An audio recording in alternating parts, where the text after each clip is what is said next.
नमस्कार। क्षेत्र प्रभाव ट्रांजिस्टर या फील्ड इफेक्ट ट्रांजिस्टर क्या होता है, आज हम उसके बारे में बात करेंगे। 1948 में द्विध्रुवी संधि ट्रांजिस्टर बीजेटी का आविष्कार के बाद शॉकले ने 1952 में एक ध्रुवी यूनिपोलर क्षेत्र प्रभाव ट्रांजिस्टर का विस्तारित विश्लेषण किया, जिसका सिद्धांत भौतिकी जगत में 1926 से ही ज्ञात हुआ था। लेकिन इस प्रकार के ट्रांजिस्टर का प्रभावी रूप से समविचरण या फैब्रिकेशन 1961 में ही हो पाया। क्षेत्र प्रभाव ट्रांजिस्टर या फील्ड इफेक्ट ट्रांजिस्टर का संक्षिप्त रूप FET है। इस FET के अभिलाक्षणिक कुछ विशिष्ट दृष्टि से बीजेटी की तुलना में अधिक महत्वपूर्ण सिद्ध हुए। निम्न आवृत्तियों पर प्रचालित होने पर इसकी निवेशी प्रतिबाधा लगभग अनंत हो जाती है, जिसके इनके परिपथों में अभिकल्पना डिज़ाइन अत्यंत सरलीकृत हो जाती है। बीजेटी की तुलना में एक विशेष अंतर यह है कि FET में धारा या तो केवल इलेक्ट्रॉन गति के कारण होगी, नहीं तो केवल होल गति के कारण होगी। अर्थात किसी विशिष्ट FET के बहाने वाली धारा केवल एक प्रकार की आवेशवाहक की गति द्वारा ही होगी, दोनों प्रकार के आवेशवाहकों द्वारा नहीं। अतः यह एक ध्रुवी युक्ति या यूनिपोलर डिवाइस है। मूलतः दो प्रकार के FET प्रयोग में लाए जाते हैं: संधि प्रभाव transistor junction field effect transistor या JFET, या धातु ऑक्साइड अर्धचालक क्षेत्र प्रभाव ट्रांजिस्टर या मेटल ऑक्साइड सेमीकंडक्टर FET, या MOSFET जिसे रोधी द्वार क्षेत्र प्रभाव ट्रांजिस्टर या इंसुलेटेड गेट FET या IGFET भी कहते हैं। संधि क्षेत्र प्रभाव ट्रांजिस्टर या JFET। संधि क्षेत्र प्रभाव ट्रांजिस्टर की रचना दो प्रकार से होती है: N प्रणाल यानी कि N चैनल FET। इसमें N प्रकार की अपद्रव्यी अर्धचालक की एक पतली पट्टिका नैरो बार में बीचों बीच दो विपरीत पृष्ठों पर दो P प्रकार के अर्धचालकों की संधि बनाते हैं, जैसे कि हमने चित्र में दिखाया है। इस प्रकार पट्टिकाओं में दोनों ओर PN संधियाँ होती है। दोनों P अंदरूनी तौर पर आपस में जुड़े होते हैं तथा दोनों के लिए एक ही उभयनिष्ठ टर्मिनल कॉमन टर्मिनल G निकाल लेते हैं। इस टर्मिनल को किसी विभव से संबंधित करने का अर्थ होता है दोनों P को उसी विभव पर रखना। उस टर्मिनल G के द्वार गेट इलेक्ट्रोड कहते हैं। दोनों संधियों के बीच के क्षेत्र को प्रणाल या चैनल कहते हैं।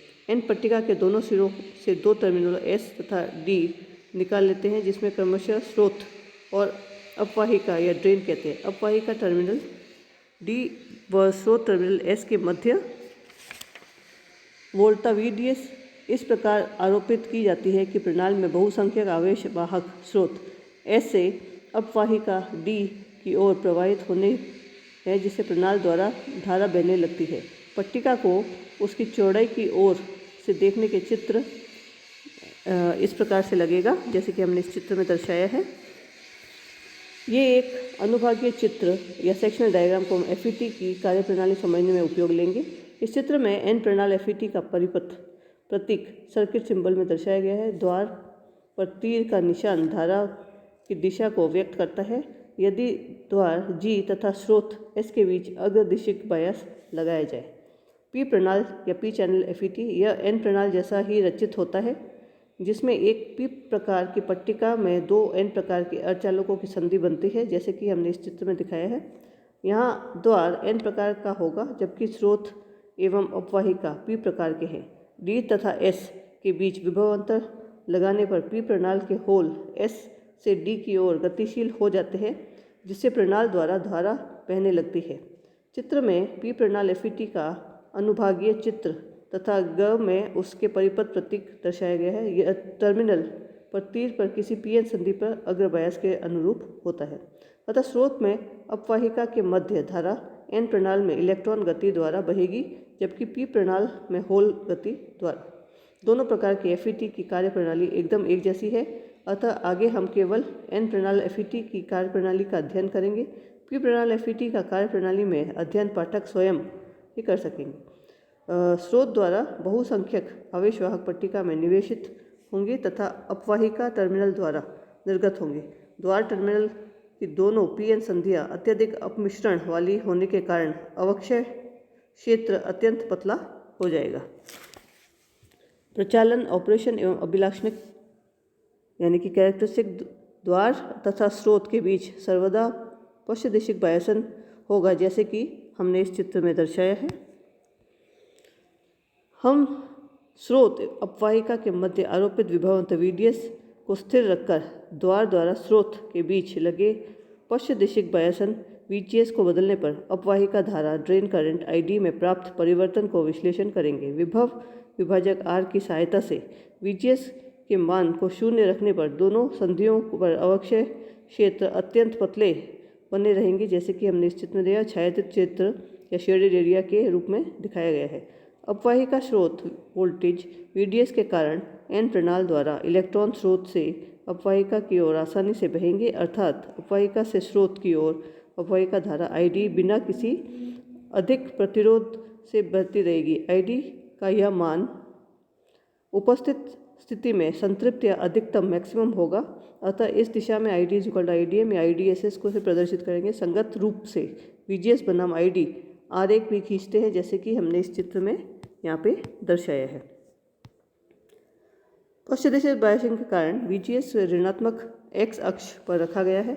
विभव विभाजक R की सहायता से अब VGS के परिमाण शून्य से हटाकर कुछ बढ़ाएंगे। पश्चदिशीय बायसन होने के कारण दोनों संधियों पर अवक्षय क्षेत्र में वृद्धि होगी, जैसे कि हमने इस चित्र में छायांकित भाग को क्षेत्रफल शेडेड एरिया बढ़ाकर दिखाया गया है। इससे धारा ID में प्रवाहित होने के लिए उपलब्ध क्षेत्र में कमी आ जाती है। दूसरे शब्दों में किसी भी धारा के लिए प्रणाल द्वारा उत्पन्न प्रतिरोध बढ़ जाता है। स्वाभाविक है कि ID का मान IDM की तुलना में घट जाएगा। इस प्रकार जैसे जैसे R की सहायता को VGS से बढ़ाते रहेंगे, ऋणात्मक दिशा में ID का मान घटता रहेगा, जैसे कि हमने इस चित्र में दिखाया। इस प्रकार पश्चदिशीय बायसन को बढ़ाते रहने पर अवक्षय क्षेत्र बढ़ता रहेगा एवं प्रणाल में धारा प्रवाह के लिए उपलब्ध क्षेत्र घटता रहेगा। VGS के बढ़ते बढ़ते इसके किसी विशिष्ट मान VGS VP पर दोनों ओर बढ़कर अंदर घुसते अवक्षय क्षेत्र एक दूसरे को छू लेंगे, अतः धारा प्रवाह के लिए उपलब्ध क्षेत्र शून्य हो जाएगा। दूसरे शब्दों में धारा के लिए द्वार बंद हो जाएगा। यह स्थिति हमने इस चित्र में देखी है कि जब धारा ID का मान शून्य हो जाएगा, VGS का अधिकतम मान VP पर जिस पर अपवाहिका धारा ID का मान शून्य हो जाए, संकुचन वोल्टता या पिंच ऑफ वोल्टेज कहलाता है। VGS तथा ID के मध्य खींचा गया वक्र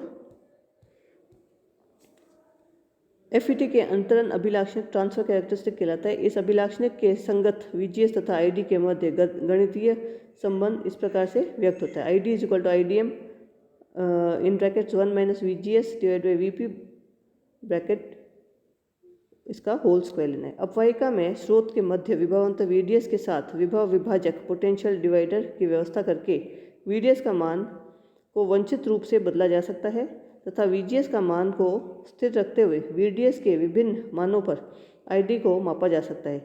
इस प्रकार प्राप्त VDS बनाम ID वक्र को हम अपवाहिका अभिलाक्षणिक या ड्रेन कैरेक्टरिस्टिक्स कहते हैं, जिसके समूह को हमने इस चित्र में अभिलाक्षणिक वक्र खींचने के प्रायोगिक व्यवस्था को हमने इस चित्र में दर्शाया है। पहले VGS को 0 वोल्ट रखते हुए VDS का मान 0 को बढ़ाना प्रारंभ करने पर ID शीघ्रता से बढ़कर अपने अधिकतम मान IDM पर पहुंच जाएगी। इसके बाद VDS को और अधिक बढ़ाने पर ID को मान IDM पर स्थिर बना रहेगा, अर्थात VGS 0 वोल्ट पर IDM संतृप्त धारा या सैचुरेटेड करंट होगा।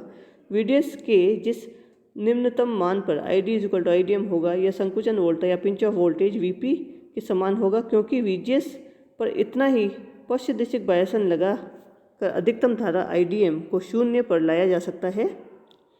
VGS के पश्चदिशीय वोल्टता को 0 से बढ़ाने पर दोनों की PN संधियां के अवक्षय क्षेत्रों में वृद्धि हो जाने से प्रणाल का प्रतिरोध बढ़ जाता है, अतः संतृप्त धारा का मान कम हो जाएगा, जैसे कि हमने इस चित्र में दर्शाया है।